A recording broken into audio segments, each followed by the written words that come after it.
Hello everyone, join viewers. Now let's tell about syllabus for JCO catering. Now we are going to discuss about the syllabus जो JCO catering के लिए आपको देखने के लिए मिलेगा. First let's discuss about the exam pattern. ठीक है, एग्जाम पैटर्न आपके क्या रहेगा ये आपके मन में क्लियर होना चाहिए, क्रिस्टल क्लियर होना चाहिए. देन सिलेबस के ऊपर चलेंगे. 2025 के बारे में हम बात कर रहे हैं जो इसकी वैकेंसीज आया हुआ है. देखिए सब्जेक्ट जो कैटेगरी रहेगा इसका जेसीओ कैटरिंग का है. नेक्स्ट पर देखते हैं कि इसका जो पेपर है, पेपर एक ही पेपर आएगा और टाइम रहेगा आपके 2 घंटे का. मैक्सिमम मार्क्स आपके रहेंगे 100 मार्क्स और पासिंग मार्क्स रहेगा 40. यहाँ पर मैं एक चीज़ आपको बोलना चाहूँगा, 40 इज़ नॉट द मार्क कि आपको चाहिए हो फाइनल मेरिट लिस्ट के लिए. 40 यहाँ पर सिर्फ क्वालिफाइंग के लिए. तो फाइनल मेरिट लिस्ट में अगर आपको आना है तो आपको 70-80% डेफिनेटली वहाँ पर स्कोर करने होंगे. उसके लिए टारगेट फिक्स करके चलने होंगे 80-85%, तब जाके होगा. क्योंकि ये एक जूनियर कमीशन लेवल की, ऑफिसर्स लेवल की एग्ज़ाम है. आपकी स्टार्टिंग सैलरी 70-75-80,000 है. तो यहाँ पर आपकी कंपटीशन भी हाई मिलेगा.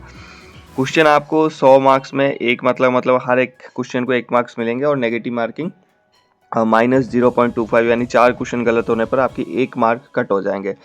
उसके बाद इंटरव्यू में मैक्सिमम मार्क आपका 100 रहेंगे, जिसमें एडेप्टेबिलिटी टेस्ट भी रहेगा और पासिंग मार्क्स आपकी 40 रहेगा. ठीक है, इंटरव्यू में देखिए कुछ ज़्यादा कुछ नहीं. इंटरव्यू में आपको पूछा जाएगा वहाँ पर ये जो चीज़ें हैं ना, सिलेबस, इसके बारे में कुछ ज़्यादा ही पूछा जाएगा. कैसे क्या लेके जाना, क्या अकाउंटेबिलिटी रखना, कैसे करते हो, अगर ये सिचुएशन हुआ तो कैसे करोगे, तो ये सिचुएशन है वो डेफिनेटली अगर आपको चाहिए तो एक आप कमेंट्स कर देना. उसके बारे में डेफिनेटली आपको एक वीडियो बना दूंगा कि आपके इंटरव्यू कैसे होने वाला है. सिलेबस की तरफ चलते हैं. यहाँ पर देखिए पहले आपका कुकिंग मेथड, कैसे आप कुक करते हैं उसके बारे में आपको पूछा जाएंगे. ये सारे मल्टीपल चॉइस रहेंगे और उसमें 4 ऑप्शंस रहेंगे, आपको सिर्फ टिक करना होगा. मेन्यू प्लानिंग में क्वेश्चन आपको पूछा जाएगा. फूड प्रिजर्वेशन में पूछा जाएगा.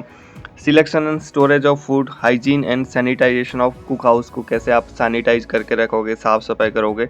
पर्सनल हाइजीन आप कैसे मेंटेन करोगे, खुद की साफ़ सफाई कैसे मेंटेन करोगे.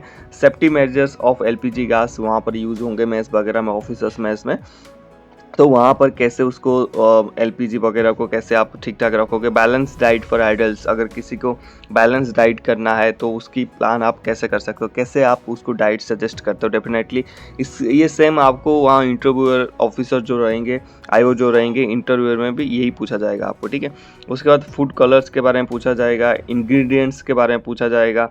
रेसिपी ऑफ इंडियंस के बारे में पूछा जाएगा, किस टाइप की रेसिपी इंडियंस खाते हैं और उस कैसे बनता है, इंग्रेडिएंट्स क्या क्या डालते हैं उसमें, फूड कलर्स क्या क्या होता है उसके बारे में पूरा डिटेल आपको जानकारी होना चाहिए.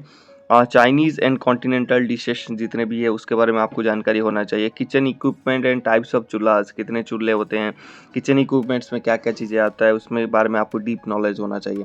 Wastage of food and exercises of control, आप खाना को कैसे कंट्रोल कर सकते हो. मान लीजिए कि यहाँ पर 50 लोगों की खाना बनना है, तो ऐसा कैसे किस हिसाब से खाना बनाओगे ताकि खाना ज़्यादा वेस्ट ना जाए और कम भी ना पड़े. ठीक है, कम नहीं होना चाहिए और ज़्यादा भी ना पड़े. ठीक है, उसके बाद anti fly measures, organization and function of army catering, tinned and dehydrates food stock, bread making, duty register of cooks. ठीक है, ड्यूटी रजिस्टर मतलब ड्यूटी रजिस्टर कुक्स के कैसे आप उसको फंक्शनाइज करोगे, कौन सी कुक कब खाना बनाएगा, किसका ड्यूटी किस हिसाब से रहेगा, उसकी रेस्ट कब रहेगा.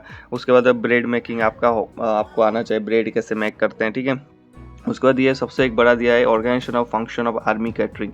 आर्मी कैटरिंग कैसे आप वो फंक्शन करोगे, कैसे आप ऑर्गेनाइज करोगे, कैसे आप उसको मतलब A to Z इसके बारे में अगर आपको वीडियो चाहिए जिसके बारे में डाउट्स हो रहा है, इसमें मुझे एक्सपीरियंस है, नॉलेज है इसके बारे में. जैसे मैं आर्मी में सर्विस कर रहा हूँ तो काफ़ी नॉलेज है इसके बारे में, एक्सपीरियंस भी है, तो आप पूछ सकते हो, उसके बारे में डिटेल्स वीडियो बना देंगे. ठीक है, स्पेशली इसी के लिए ही आप जा रहे हो, जो आर्मी में बड़े बड़े अफसर मेस रहेंगे उसमें आप एज ए स्टीवर्ड नहीं जा रहे हो कि ट्रे दिखाओगे, ऐसा नहीं है.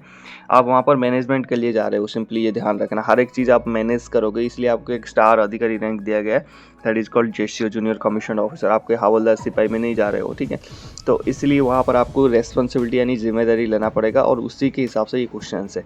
Great opportunity, golden opportunity ever, और इससे अच्छा पोस्ट आपको पूरे इंडिया में भी नहीं मिल सकता IAS को छोड़ के. ठीक है, तो डेफिनेटली इसमें आपको अप्लाई करना चाहिए. इसकी एक बेस्ट बुक्स भी आता है, और आपको बेस्ट बुक चाहिए कहाँ से पढ़े तो आप डेफिनेटली कमेंट्स करेंगे, मैं उसके बारे में details video with link share कर दूंगा. तो ये था आपकी सिलेबस पर जेटीओ कैटरिंग, इससे अलावा कुछ नहीं है। सिर्फ आप जो पढ़ के आए हो कैटरिंग को, उसको थोड़ा सा आपको इम्प्रूव करना है। और organization and function of army catering कैसे करना है, अगर आप चाहते हो वीडियोस तो आप नीचे कमेंट कर सकते हैं, मैं उसकी डिटेल्स वीडियो आपको बना दूंगा। मिलते हैं नेक्स्ट टॉपिक में। जय हिंद।